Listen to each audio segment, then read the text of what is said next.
अगर आप भी चाहते हैं कि हमारे JB म्यूजिक स्टूडियो चैनल के सभी ऑडियो वीडियो सबसे पहले आप तक पहुंचे, तो हमारे चैनल को सब्सक्राइब करें और बेल आइकन को दबाना ना भूलें।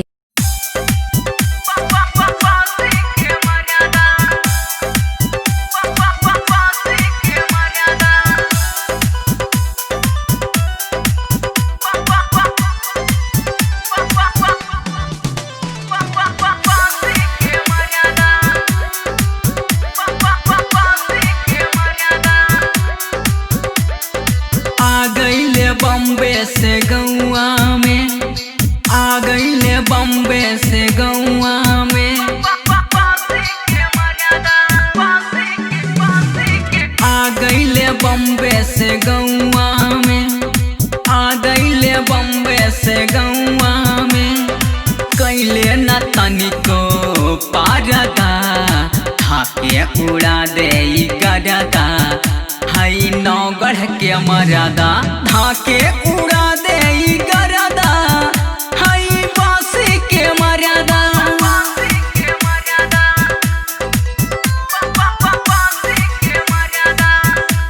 Recording by JB music studio, Sant Kabir नगर।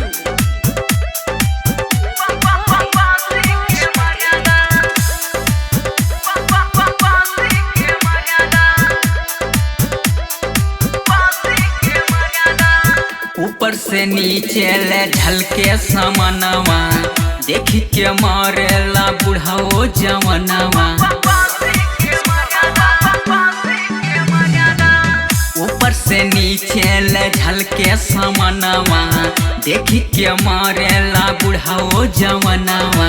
ढाके जवनिया के खोपे झक्का झरले, चढ़ल जवानी के खेतवा के गोड़ले, देखी के चढ़ल जवनिया के, देखी के चढ़ल जवनिया के पागल हो गईले मारदा, धाके उड़ा दे गरदा, हई बासी के मर्यादा, धाके उड़ा दे गरदा, हई बासी के मर्यादा।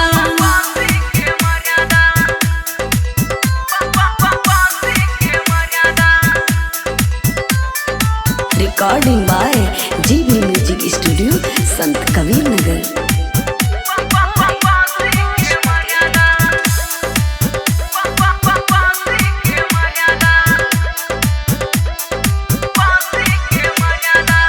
कौन उपाय करी कुछ ना बुझाता, होखे दर्द दादा सहलो न जाता।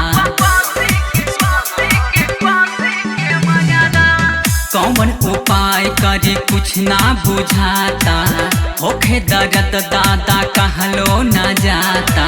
अभी लेके हूँ के छुए ना दिहली, राजू के खाली एगो चुम्मा दिहली। संजय बेदर्दी छोड़ला सना, संजय बेदर्दी छोड़ला सना, सखी बाटे उ बड़का बेदर्दा, धाके उड़ा दे गरदा, हई बासी के मर्यादा, धाके उड़ा दे गरदा, हई बासी के मर्यादा।